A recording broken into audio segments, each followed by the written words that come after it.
as much research on these golf courses and hotels. When you're actually in a place like St Andrews, the home of golf, where golf started, you do get the feeling of the heritage, the history.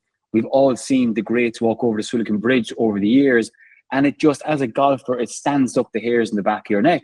These are experiences, not golf tours. These are bucket lists for people that work hard, they ain't cheap, and it's one of these things that you look back in life and you go, you know what? That week in Scotland with my 7 best friends or my family members, that's a week I'll always remember.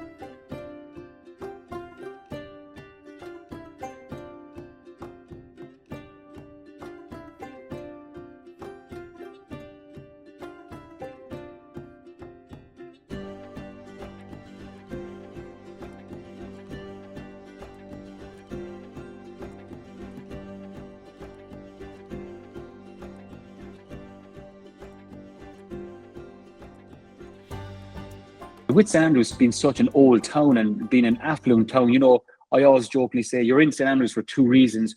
You're there to play golf, or you're lucky enough to go to school there. And for some of you that don't know, St Andrews is the equivalent of probably your Yale, your Dukes of the United States, where affluent people go to this university in St Andrews in this really cool, quirky, small town. But the likes of Prince William, Princess Kate, that's where they actually met. You're there to golf, there to party. It's a college town, but it works. There's no messing. It's still really respectful.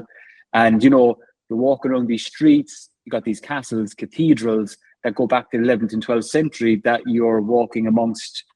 So it does add that cool vibe to being over Scotland.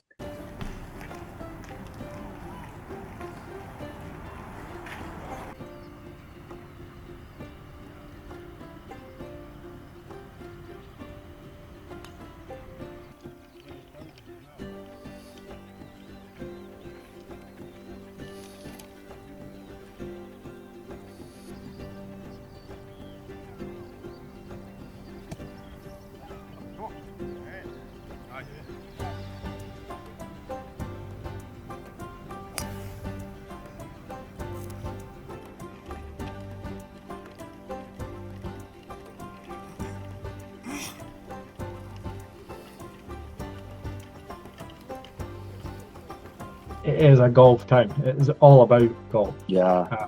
I always joke that you can go to St Andrews at any time of day. You could drive into St Andrews at 2 o'clock in the morning and you'll see somebody walking down the street with their golf clubs on a trolley or cycling a bike with their golf clubs on their back.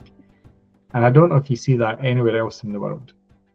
These quirks. When we were there, we saw a guy cycling behind the 17th green on his bike, and he had his trolley hooked onto the seat post, and his clubs and his trolley were dragging behind him as he cycled to go and play golf. And I just don't think you see that anywhere else. It's a crazy, crazy place. If you had to pick one last game of golf, Barry, out of those courses, what would you pick? Oh, the old course. Would you, over Carnoustie? Well, I do. I think Carnoustie is the best links course. Yeah, big fan. I think Royal Birkdale is probably the best one in England. But then every time I go and play one of these courses, I change my mind.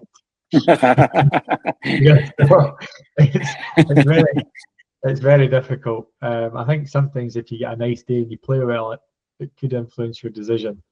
But I think if you had one game left, you would play the old course. You were talking about all the greats that have walked over the Swilcan Bridge. Well, I proposed to my wife on the Swilcan Bridge. Nice. Did she say yes? She's not a golfer, but she was excited and she said, "Yeah, I'm really happy, but why take me to that silly bridge?" She doesn't get it, but I just said, you just don't understand, I'm afraid, but it means a lot to me. You'll understand someday, love. Yeah. So, yeah, that was Christmas Eve 2000, and I proposed on the Swilcan Bridge. Unbelievable. Yeah, you can't get enough of St Andrews. Every time you go there, it's just a special, special place.